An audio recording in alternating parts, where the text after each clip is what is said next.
cyber has no borders. Cybersecurity is everyone's responsibility. No?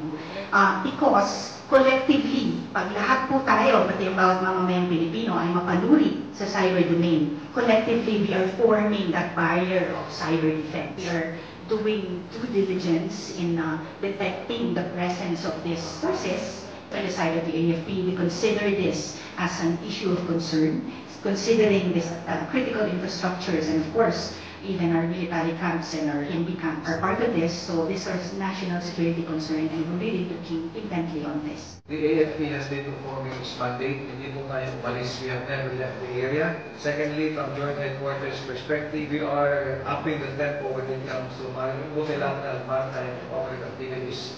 Ang ating panawagan sa kanila ay huwag matapon at patuloy lang siya pumalaon sapagkat ang ating AFP, ang ating gobyerno ay ginagawa ng lahat ng ating kakayahan upang matiyak natin na sila ay mga pangisda ng mapayapa.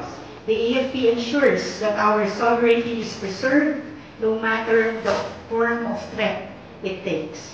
No amount of technology can measure the courage and ingenuity of the Filipino soldier.